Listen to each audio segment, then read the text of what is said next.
लालची भाभी। करिश्मा, रेशमा और मनीषा 3 बहनें हैं। उनका एक भाई भी है, मयंक। मयंक अपनी बहनों को बहुत प्यार करता है, लेकिन मयंक की पत्नी सविता इस मामले में मयंक से बिल्कुल ही अलग है।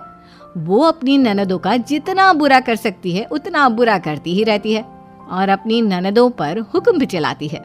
करिश्मा, करिश्मा, तुमने अभी तक नाश्ता नहीं बनाया? तुम्हारे भैया को ऑफिस जाने में देर हो रही है। हाँ भाभी, बस अभी बनाती हूँ। करिश्मा, तुम ये ढीलापन छोड़ दो। कल को पराए घर जाना है। वहाँ अगर तुम इस तरह से काम करोगी तो लोग क्या कहेंगे कि माँ ने और भाभी ने कुछ सिखाया नहीं। और तुम्हारी दोनों बहनें कहाँ हैं? अब रेशमा मार्केट गई है और मनीषा सो रही है। क्या? सुबह के 8 बज रहे हैं और ये महारानी अभी भी सो रही है? ये कहते हुए सविता अपनी सास दुर्गा देवी के पास जाती है। माँ जी, देख रही हो अपनी बेटियों के तौर तरीके? क्या हुआ बहू, सुबह सुबह क्या कर दिया मेरी बेटियों ने?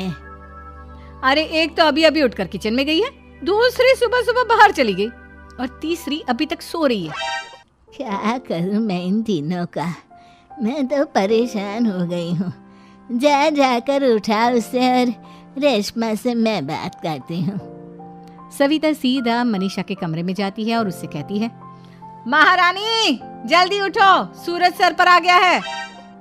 भाभी थोड़ी देर और सोने दो ना, मैं रात को लेट सोई थी।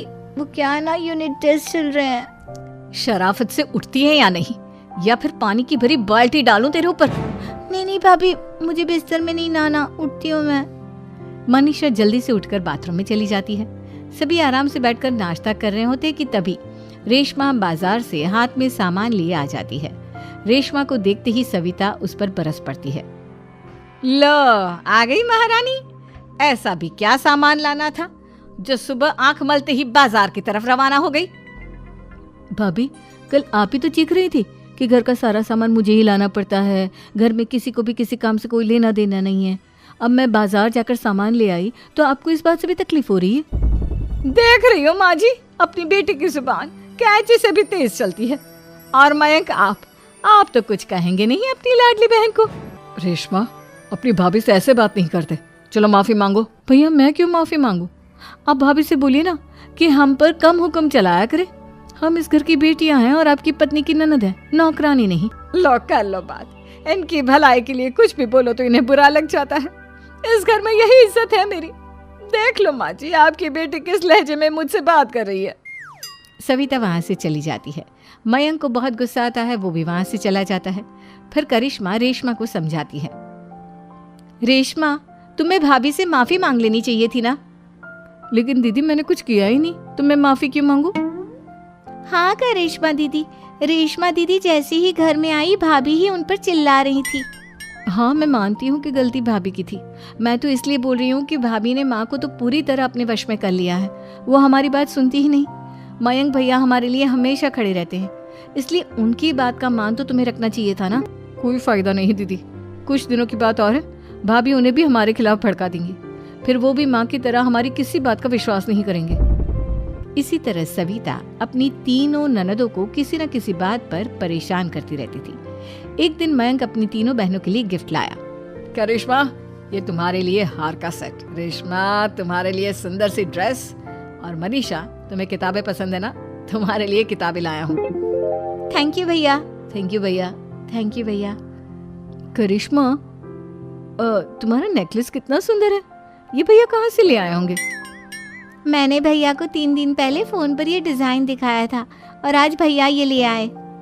सविता तो अपनी ननदों के गिफ्ट्स देखकर जल गई और करिश्मा का नेकलेस तो उसे भी बहुत पसंद आया था।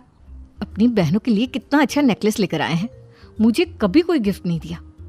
मैं आज ही ये हार चुरा लूंगी। रात में सविता करिश्मा का हार चुरा लेती है और इसी तरह उसे अपनी ननदों की जो भी चीज़ अच्छी लगती वो उसे मांगती नहीं, बल्कि रात के अंधेरे में चुरा लेती। इसी तरह दिन बीतते गए और सविता ने मयंक के दिल में भी उसकी बहनों के लिए नफरत पैदा कर दी। एक दिन मयंक ने करिश्मा और रेशमा के लिए रिश्ता देखा और ये बात उसने घर में सबको बताई। माँ, करिश्मा और रेशमा के लिए बहुत अच्छा रिश्ता आया है। वो लोग कल इन्हें देखने आ रहे हैं। आप और सविता मिलकर सारी तैयारी कर लेना। ये सुनकर करिश्मा और रेशमा खुश हो जाती हैं, लेकिन सविता सोचती है, अगर इन दोनों बहनों की शादी हो गई तो घर और बाहर का काम कौन करेगा? मनीषा तो एक नंबर की कामचोर है, उससे तो किसी बात की उम्मीद लगाना ही बेकार है। मुझे इस शादी को रोकना होगा। अगले दिन सभी लड़के वालों के स्वागत की तैयारी करने में लगे होते हैं। तभी मयंक अपनी बहनों से आकर कहता है, तैयार हो गई तुम दोनों? देखो दोनों लड़के बहुत अच्छे हैं, मैं कोई कसर नहीं छोड़ना चाहता, इसलिए तुम उनके सामने अच्छे से बिहेव करना और अपनी भाभी से लड़ने मत लग जाना। करिश्मा, तुम वो नेकलेस पहन लो ना जो मैं तुम्हारे लिए लाया था।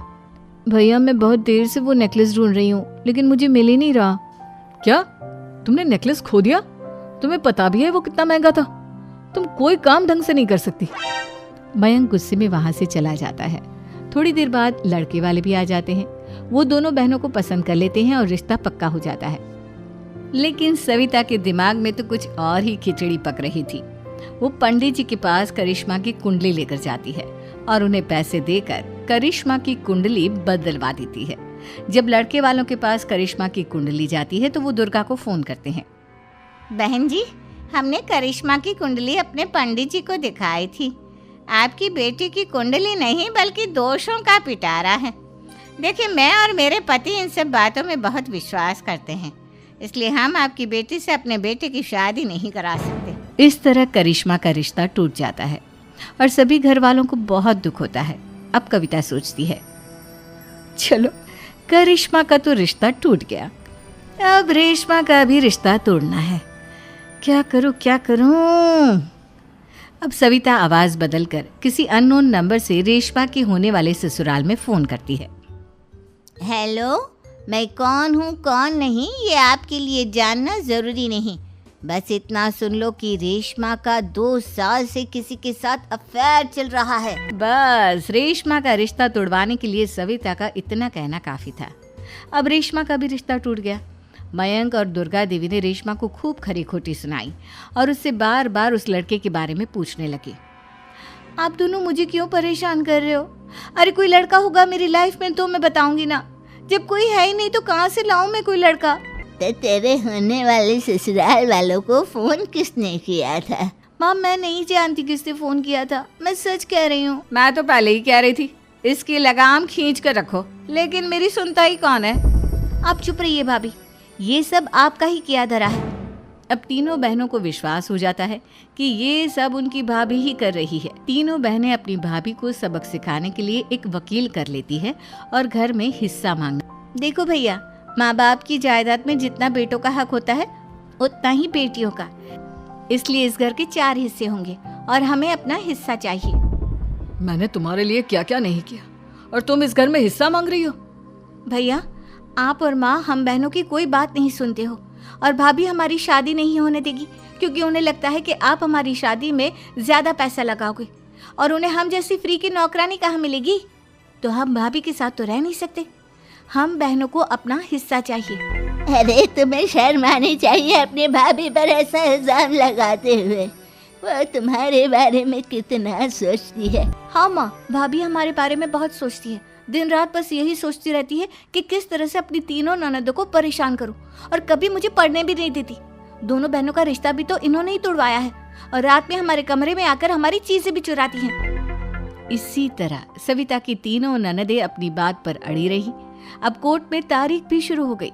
जब सविता को लगा कि उसकी तीनों ननद इतनी आसानी से नहीं मानने वाली, तो उसने अपने पति और सास को सारी सच्चाई बता दी और अपनी तीनों ननद से माफी मांगी। मयंक और दुर्गा को भी अपनी गलती का एहसास हो गया। अब सविता खुद करिश्मा और रेशमा के लिए अच्छा रिश्ता ढूंढती है और उनकी शादी करवाती है।